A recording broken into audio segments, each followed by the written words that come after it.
un petit moment ensemble.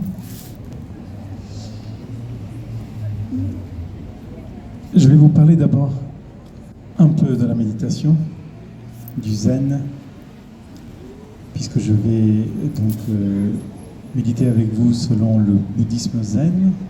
Je suis moi-même moine bouddhiste, maître zen dans une lignée japonaise du bouddhisme qui s'appelle Soto. Voilà, et je suis un moine étiqué, c'est-à-dire un moine séculier. Je vis une vie ordinaire qui ressemble à la vôtre. Je travaille, je paye des factures, je conduis un scooter, j'ai un enfant. Et donc, j'enseigne dans mon dojo qui se trouve à Paris, rue Saint-Jacques, à côté de Notre-Dame, le dimanche soir à 19h. Alors, ça fait 12 ans que j'enseigne la méditation ici. 12 ans. Et plus les années passent, et plus je me rends compte que cette pratique intéresse, mais aussi que, puisqu'elle intéresse beaucoup et qu'elle est un petit peu à la mode, on a mis dedans, dans le mot méditation, dans le mot zen, dans le mot zazen, même dans le mot bouddhisme, beaucoup de choses qui parfois ne sont pas tout à fait à l'unisson avec la réalité de ce que c'est, cette pratique. Alors il me semble juste de vous parler un peu de ce que c'est que la méditation dans le bouddhisme zen. La méditation est avant tout, donc zazen, je l'appellerai comme ça, zazen, c'est la méditation assise. C'est tout d'abord revivre l'expérience originelle du Bouddha Shakyamuni, le Bouddha historique, le prince Siddhartha. Et j'aime bien vous parler de son expérience, parce que c'est de son expérience qu'est née la pratique méditative, donc il y a presque 3000 ans. Cette pratique qui nous est venue aujourd'hui directement de l'Extrême-Orient et que nous avons adaptée en Occident par la pleine conscience. Jon Kabat-Zinn a fait un grand travail, d'ailleurs, Jon, qui sera dans un livre qu'on écrit à plusieurs, qui paraîtra l'année prochaine. Jon a fréquenté les temples bouddhistes et beaucoup de temples zen avant de s'inspirer de son protocole de mindfulness, la pleine conscience. Cette pratique méditative s'inspire donc de l'expérience du Bouddha. Vous savez, vous connaissez l'histoire du Bouddha. C'était un prince d'un royaume très puissant de l'Inde du Nord, il y a presque 3000 ans, que ses parents avaient tant attendu, l'héritier, et qui ne venait pas. Et au moment où il arrive, ils le surprotègent. Ils l'interdisent dans le palais à ce qu'il rencontre la mort, la vieillesse, la maladie, la misère. On aménage des jardins rien que pour lui. Et le jeune prince grandit en voyant que des belles choses. Sauf que vous savez, la réalité est plus forte que tout. Et un jour,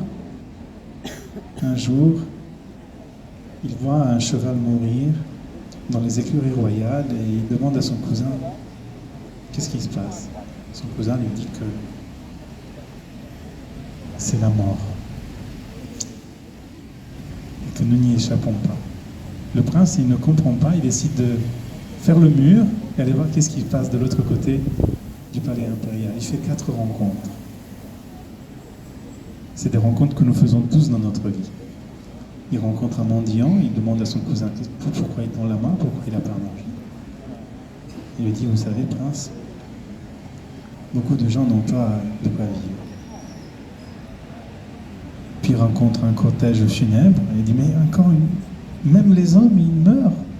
Oui, prince, nous n'échappons pas à la mort. Puis il rencontre un lépreux. Qu'est-ce que cet homme? Il est malade, prince. Qu'est-ce que c'est la maladie? C'est quand notre corps nous dit que quelque chose ne va pas. Et puis enfin, il rencontre un ermite, un moine, un mendiant. Qu'est-ce que c'est? C'est un ascète, un homme qui cherche la voie. Et en rentrant vers le palais impérial, il voit du haut de la colline, dans les rizières, des gens qui travaillent, courbés sous le poids du soleil, et les bœufs, dont le cuir sointe le sang tellement le joug est lourd. Et il dit, mais pourquoi? Et son cousin lui répond, pour que vous puissiez manger à votre faim, prince. Et Siddhartha, à ce moment, est horrifié par cette rencontre avec la réalité. Il quitte le château, il s'en va suivre des yogis qu'il dépassera tous en tant que disciple. Et puis il comprend que toutes ces pratiques saugrenues de yogis de l'époque ne lui apportent pas la réponse. Et il fait un vœu, il s'assied au pied d'un arbre, l'arbre de la Bodhi, qui donnera le nom au Bouddha. Et il fait le vœu de ne pas se relever de là tant que toutes ces questions n'aient pas trouvé de réponse. Et les questions de ce prince, c'est les questions que nous nous posons tous. Pourquoi la vie? Pourquoi la mort? Pourquoi le bien? Pourquoi le mal? Pourquoi les guerres? Pourquoi le Yémen? Pourquoi la Syrie? Pourquoi la trahison? Pourquoi la maladie? Pourquoi... Dans l'entonnoir de l'esprit, toutes ces questions deviennent une seule grande question. Que suis-je? Qu'est-ce que je suis? Que suis-je? Plus ou moins sciemment, plus ou moins consciemment, à chaque instant de votre vie, vous êtes face à cette question. Que suis-je? Et il semblerait que le prince Siddhartha, il est demeuré avec cette question pendant 6 ans, assis sous l'arbre de la Bodhi. Que suis-je? Qu'est-ce que je suis?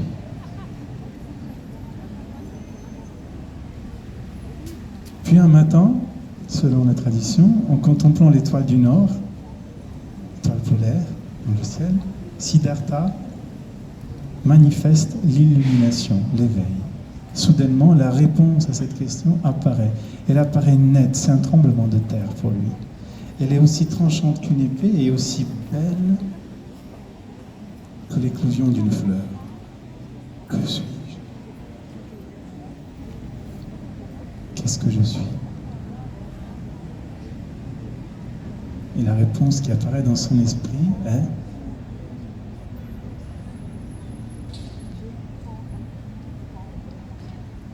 ne sais pas. Si je devais résumer qu'est-ce que c'est la méditation, je pourrais m'en arrêter là. C'est faire l'expérience d'un grand ne sais pas. Alors nous, occidentaux cartésiens, un peu pragmatiques dans la pensée, nous allons tout de suite penser que ce ne sais pas est une sorte d'ignorance, de passivité, mais c'est beaucoup plus subtil. En réalité, le nirvana, vous savez, le nirvana qui est promis dans la méditation, l'éveil, la sagesse intérieure, que l'on recherche en méditant, que l'on recherche un peu dans tous les chemins spirituels et humains d'élévation, eh bien, ce nirvana, cet éveil, n'est rien d'autre que l'expérience d'un grand ne sais pas.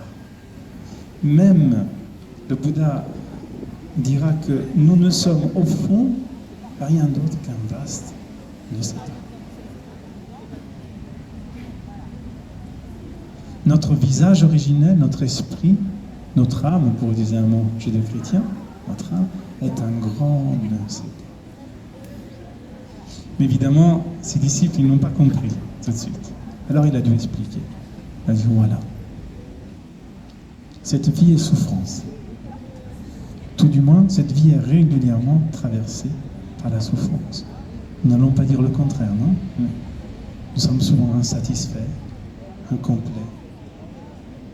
Nous errons d'un bonheur à l'autre en essayant de trouver celui qui dure.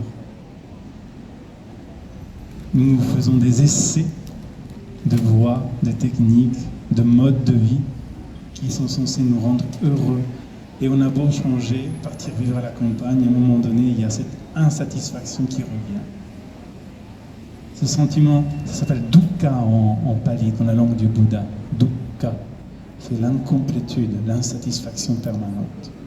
Alors le Bouddha a dit, voilà ce que j'ai compris dans mon expérience, c'est que nous sommes tous profondément souffrants. Voilà. Que nous traînons dans notre vie cette souffrance qui revient régulièrement, comme de l'insatisfaction, de l'incomplétude. Mais j'ai compris quelles sont les causes de cette souffrance. Lorsque je me suis assis en méditation, j'ai vu. Et il y a 3 causes à cette souffrance. La première est que nous ne vivons pas au bon endroit.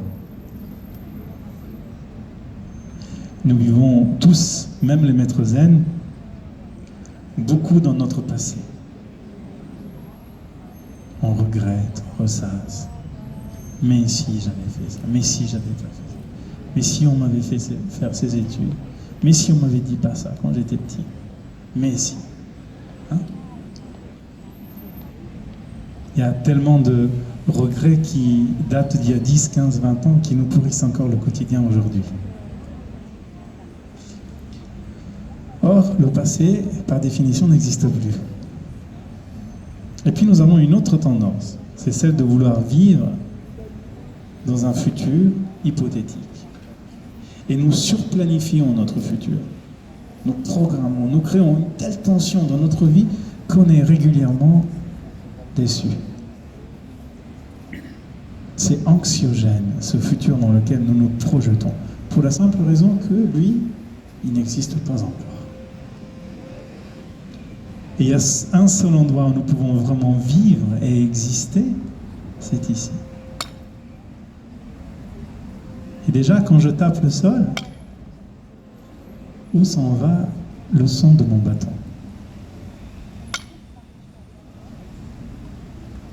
Quand une fleur fane, où s'en va son parfum?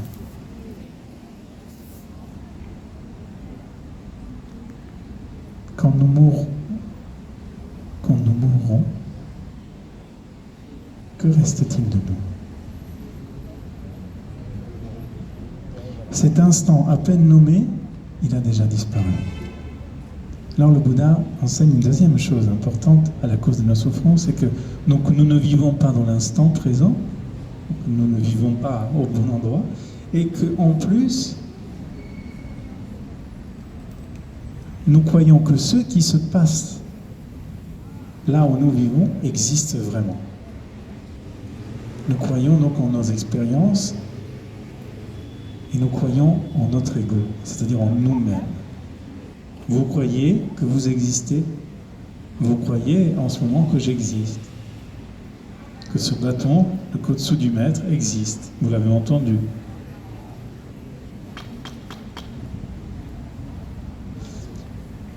Mais le Bouddha, après son expérience méditative, dit non, rien n'existe.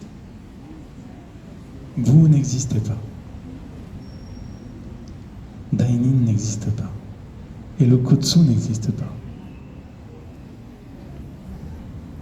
Qu'est-ce que ça veut dire? Ça veut dire que rien n'existe de manière immuable. Que tout change sans cesse. Entre le moment où vous êtes assis ici et maintenant, vous avez changé des milliers de fois, sans le savoir. Or, vous le verrez sans doute de manière plus flagrante dans 10 ans que vous changez.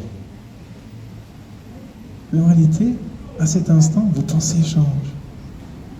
Vos émotions, vos sensations, vos perceptions, l'aspérité de votre peau. Des milliards de cellules meurent, d'autres naissent. La composition du sang, l'emplacement de vos organes. Tout change. Tout ce qui fait moi n'a de cesse de changer. Donc ce moi n'existe pas. On ne peut pas l'attraper. D'ailleurs, il y a une histoire dans le Zen très intéressante. Le moine Eka, qui était un moine itinérant, un jour arriva devant la grotte à Shaolin, devant la grotte de Bodhidharma, un grand, grand maître zen, le 26e patriarche qui a succédé au Bouddha.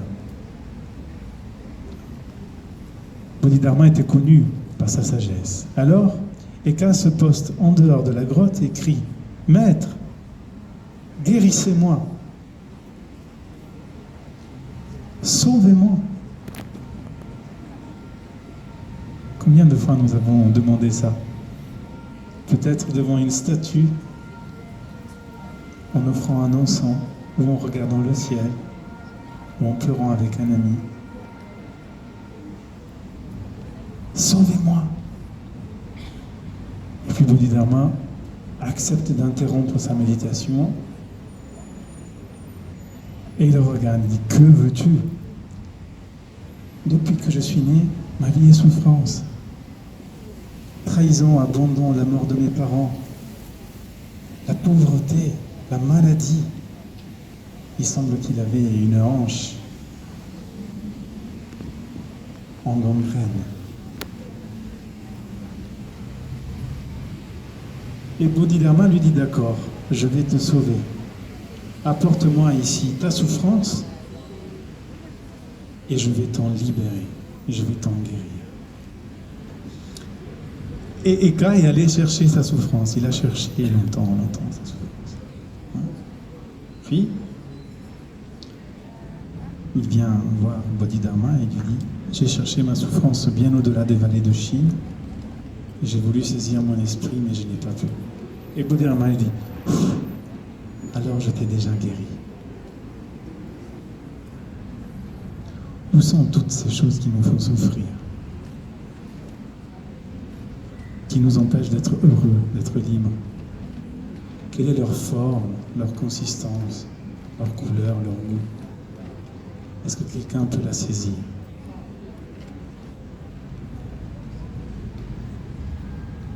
Rien n'existe. Rien n'existe. Beau, laid, bon, mauvais, hétérosexuel, homosexuel, crétin, intelligent. Rien n'existe. Et ce n'est pas nécessaire d'être bouddhiste pour le comprendre. Hein. Ce qui est beau pour moi peut être laid pour vous. Ce qui fait mon bonheur maintenant, là, tout de suite, peut en un instant se transformer en mon enfer. La personne que j'aimais 15 ans durant peut devenir mon ennemi, vice-versa aussi. Ce qui fait notre bonheur, certains de nos vêtements, par exemple, font sans doute le malheur de ceux qui les fabriquent. Ce que vous aimez aujourd'hui, vous pourrez ne plus l'aimer dans quelque temps, s'il est associé à une souffrance, par exemple. Là, rien n'existe. Et donc, troisième et dernière cause de notre souffrance, c'est que nous ne vivons pas au bon endroit. Nous croyons en ce qui n'existe pas, nous nous accrochons à ce qui n'existe pas, et qui plus est, nous nous définissons par rapport à ça. Est-ce qu'il vous est déjà arrivé, peut-être pas, de vous dire: ma vie, c'est une catastrophe, ou cette journée est nulle, cette personne, elle est détestable? Où est-ce qu'on vous l'a dit?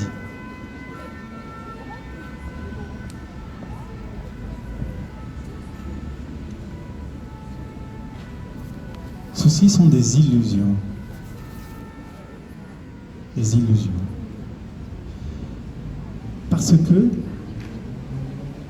lorsque vous ouvrez vraiment le regard sur votre existence, vous allez comprendre très vite que ce que vous définissez et ce par quoi vous vous définissez n'a rien à voir avec vous. Nous passons notre vie à nous identifier à nos expériences. Alors quand tout va bien, on est au top. Puis il y a un problème et on est plus au top. Puis on tombe amoureux et on est au super top. Et on n'a même pas besoin de manger. Tout le monde est beau. Puis on est trahi et c'est tous des salopards. Puis on décroche le job de notre vie et on a une énergie qui déplacerait les montagnes. Puis on est injustement licencié et on est sous antidépresseur. Puis on rencontre une personne merveilleuse et tout le monde est à nouveau beau. Toute notre vie est comme ça. Hein? Parce que nous nous définissons par rapport à nos expériences. nous résumons notre vie, nous la rendons toute petite par rapport à nos expériences. Eh bien, la méditation, elle nous aide à débloquer ce cercle vicieux, terrible, qui entame notre enthousiasme, qui nous fait beaucoup de mal, et nous apprend à vivre de manière sereine. Quoi qu'il se passe, sereinement. Il faut pour cela atteindre le grand ne sais pas intérieur.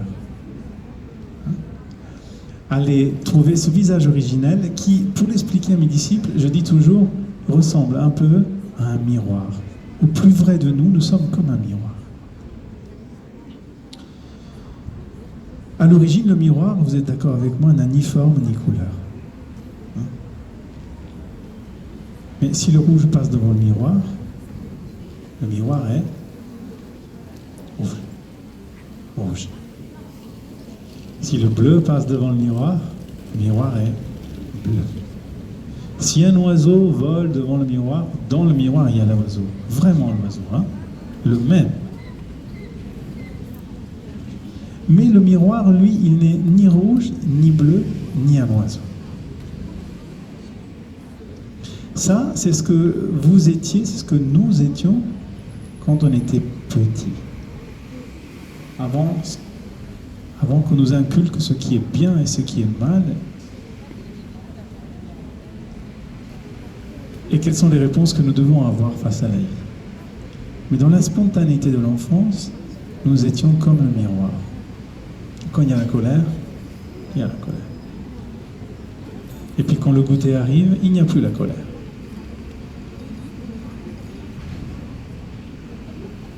Puis quand on a un sommeil, on dort. Et quand on a faim, on veut manger.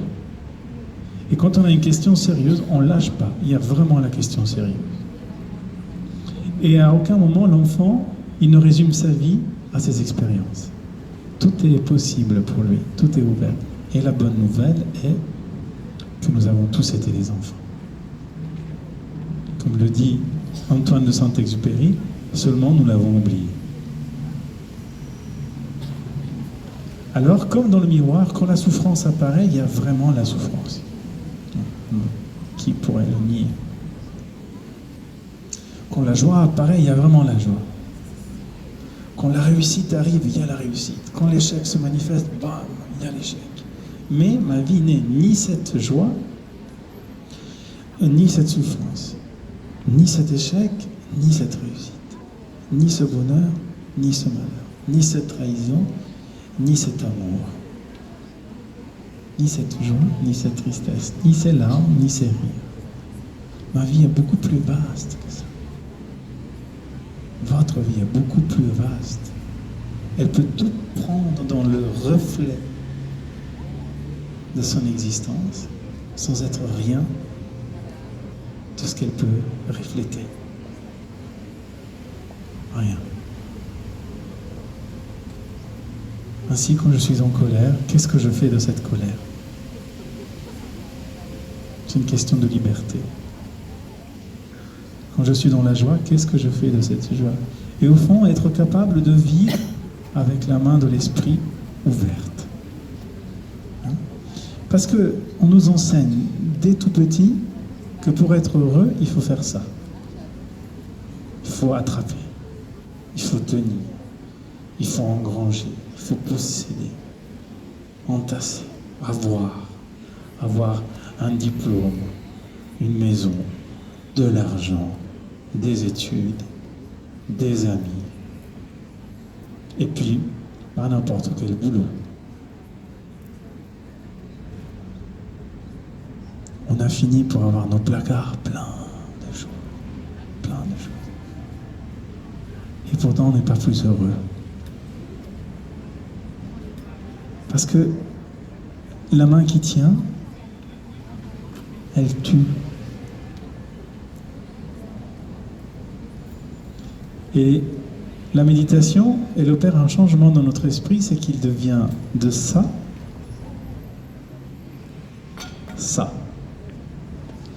Et sur une main ouverte, tout peut se poser, et tant qu'elle reste ouverte, tout peut s'en aller. La joie à 9h30, la colère à midi, le sentiment amoureux à 15h, la déception à 19h, la solitude à 21h. Et pourtant, nous ne savons rien de tout ça. Rien. Il s'agit de changer notre regard sur nous-mêmes. Donc la méditation est d'abord une révolution intérieure. Le bouddhisme est à la mode, donc des livres, des bouquins sur le bouddhisme, sur la méditation, vous en voyez plein. Et vous devez déjà avoir lu les 6 grandes valeurs bouddhiques que nous déployons en méditant. L'amour, bien sûr, la compassion, la non-violence, la patience, la générosité, le don, et la concentration. Ici, valeur fondamentale. Mais ce qu'on ne dit pas assez, c'est que le premier être à aimer, c'est vous-même. Le premier être envers qui être non-violent, compatissant, patient, c'est vous-même. Et cultiver cet amour, cette non-violence en soi, par notre façon de vivre, par notre façon de prendre soin de nous regarder, de nous voir, les cultiver jusqu'à ce que, ça va moins vous plaire, nous n'ayons besoin plus de rien et de personne.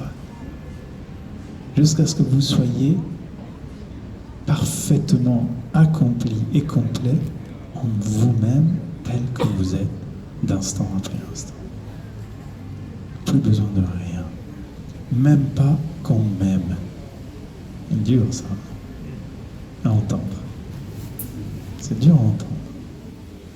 Plus besoin qu'on m'aime, puisque je suis parfaitement heureux comme je suis en moi-même.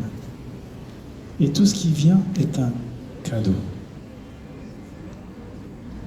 Quand on vit dans cette attitude qui prend un peu de temps à se développer, parce que c'est vraiment une révolution intérieure, et ça se fait avec du temps, quand on vit comme ça, quand on apprend à revivre comme nous étions enfants, libre, eh bien, quand j'aime quelqu'un, s'il ne m'aime pas en retour, c'est pas grave. Ce qui compte, c'est que j'ai vraiment aimé.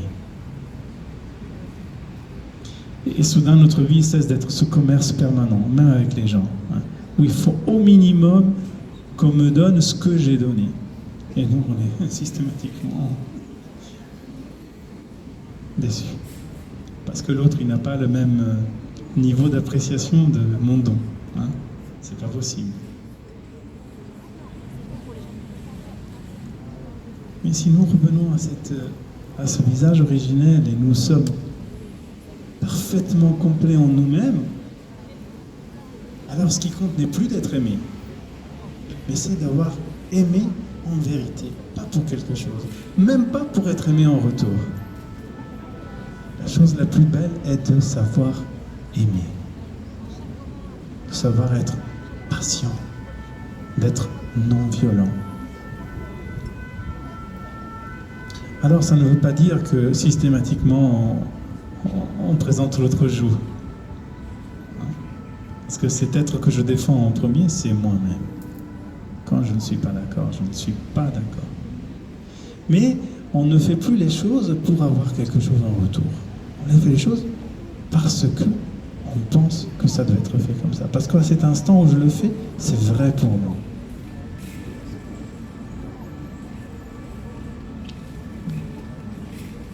Il se déploie là-dedans une grande liberté, une très grande liberté.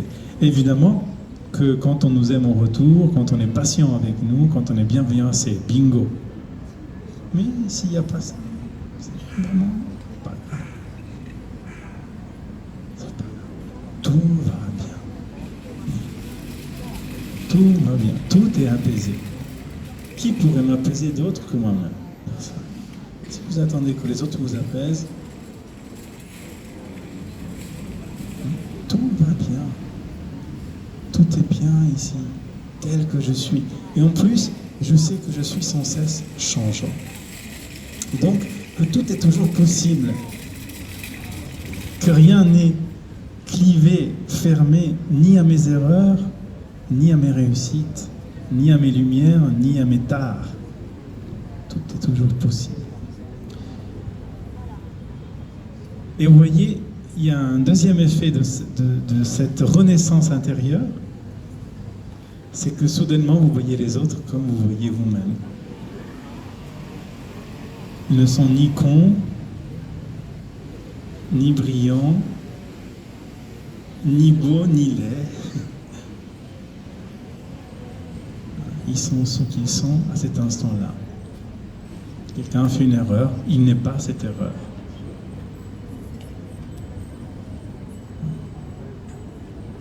Si vous saviez comment ça allège notre existence, vraiment. Et surtout, ne croyez pas le maître zen qui vous parle, mais essayez. Essayez de méditer tous les jours et d'atteindre cet état intérieur. Essayez par vous-même. Mettez surtout en doute tout ce que je vous dis. Comment ça allège notre existence? Il est question de changer le regard d'abord que nous avons sur nous-mêmes. Alors il y a un autre moine, il s'appelait Shinkai, qui un jour allait voir le maître Wineng, le 5e patriarche, une grande pointure du bouddhisme. C'est lui qui écrit les sutras les plus importants, les livres sacrés les plus importants du bouddhisme. Il va le voir parce qu'il est de notoriété très connue et il était d'usage, et ça se fait encore aujourd'hui mais de manière moins formelle, d'aller voir un maître pour défier sa sagesse. Et en défiant sa sagesse, éprouver un peu la nôtre. Ça s'appelait des combats de dharma, une sorte de joute philosophique, comme ça, avec les maîtres zen. Et alors il va voir Wineng, qui est très réputé pour avoir le discours très fin. Et maître Wineng le reçoit dans la salle du trône, donc perché à une dizaine de marches au-dessus de lui. Que me veux-tu? Je viens éprouver votre sagesse. Bien. J'ai une question pour toi. Que vois-tu en face de toi? Et Shinkai, pour éprouver la sagesse du maître zen, lui dit: moi je vois une merde. Bien. Maintenant, pose-moi la même question. Oui, maître, que voyez-vous en face de vous? Et Wineng lui dit: moi, je vois un Bouddha resplendissant de beauté et de bonté. Et là, il n'a plus de mots, il ne sait pas quoi dire.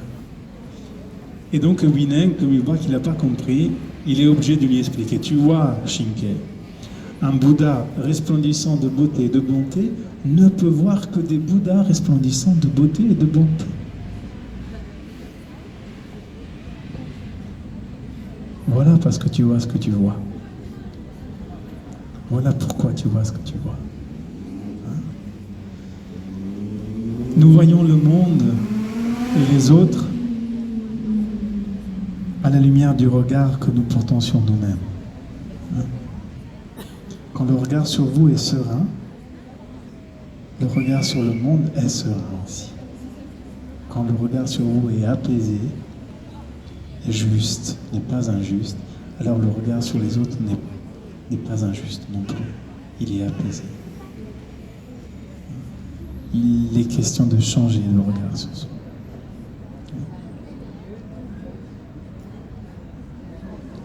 Alors, en méditant, tout ne va pas changer.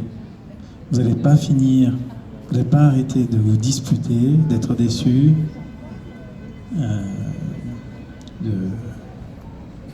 d'être trahi, ni d'ailleurs de vous réjouir, de réussir des projets importants pour vous. Tout ça continue. Les factures, les grèves, tout ça continue. Mais le jour où vous arrivez à comprendre que tout ça ne peut pas atteindre ce que vous êtes au plus vrai de vous, alors tout va bien. Tout va bien. Qu'est-ce que je fais avec ça? Avec ce qui apparaît dans cet instant, qu'est-ce que je fais avec ça? Qu'est-ce que je fais avec ça? Notre vie est comme une toile blanche qui est blanche à chaque instant. Nouvelle, hein, on change sans cesse. C'est toujours reseté. Vous savez, quand j'étais petit, il y avait des petites ardoises qu'on effaçait avec on écrivait dessus, puis il y avait une réglette qui effaçait tout. Là, à chaque instant, c'est un peu ça.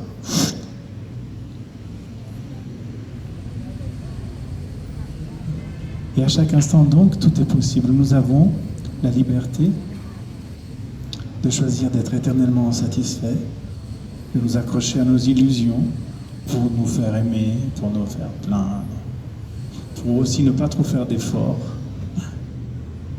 Ou alors, nous avons la liberté de choisir d'être libre. Et ça, c'est notre splendeur. Ça, c'est la splendeur de chacun. Ce n'est pas les maîtres zen qui vous la donnent, ni un temple, ni le Dalai Lama, mais c'est déjà ici. C'est ici depuis toujours, sauf qu'on l'ignore. Cette paix intérieure, cette liberté est notre visage originel. Un grand ne sait pas dire. Tout est nouveau à chaque instant, on ne sait pas.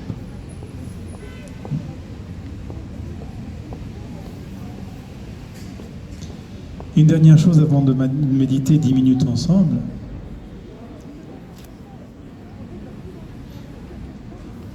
Ce grand chemin de révolution intérieure, on ne le fait pas en dépit de nos fragilités ou de tout ce qui nous a empêchés jusque-là de le faire. Ce n'est pas un combat non plus contre ce qui ne va pas en nous. Il y a des instants, si vous commencez vraiment une pratique méditative, il y a des instants où vous allez voir, dans le silence de l'absorption méditative, vous allez voir ce qui ne va pas. Vous allez voir que des choses qui vous ont blessé, comme vous a dit, elles sont vraies. Vous allez voir de plus en plus que vous êtes responsable de ce que c'est que votre vie aujourd'hui. Entièrement responsable, à 100%. Vous allez le voir, prendre conscience. Et ça, c'est un peu difficile.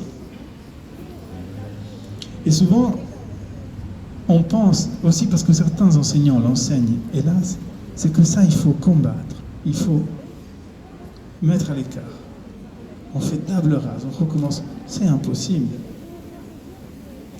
Aucune de vos faiblesses, de vos fragilités, de vos erreurs ne doivent être combattues. Jamais. Si vous rencontrez quelqu'un qui veut vous guérir, fuyez. On n'a pas à guérir, ni à changer, ni à devenir parfait, ni à ne plus souffrir, ni à ne plus faire des erreurs. Mais on a à faire avec ça. On fait avec ça. Quand je disais tout à l'heure que la méditation ouvre notre esprit comme une main ouverte, et que tout peut se poser sur cette main, ça veut dire tout. Ça veut dire tout. Pas que ce qui me fait plaisir. Alors je vous raconte une dernière histoire avant de méditer. C'est l'histoire de Hui Fuang. Hui Fuang était un moine dans un monastère chinois au XIVe siècle. Il était Tenzo, donc il était maître de cuisine. Son rôle était de faire à manger pour la communauté. Il faisait la sieste tous les jours après le repas, après la plonge, sous la tonnelle de la cuisine, en compagnie de ses jarres, les jarres d'eau. Les jarres qu'il utilisait tous les jours pour aller à la rivière, puiser de l'eau pour la cuisine, pour cuire le riz. Donc tous les jours il allait et il venait. Et puis un jour, en faisant la sieste, il entend les jarres se plaindre. Enfin, surtout une.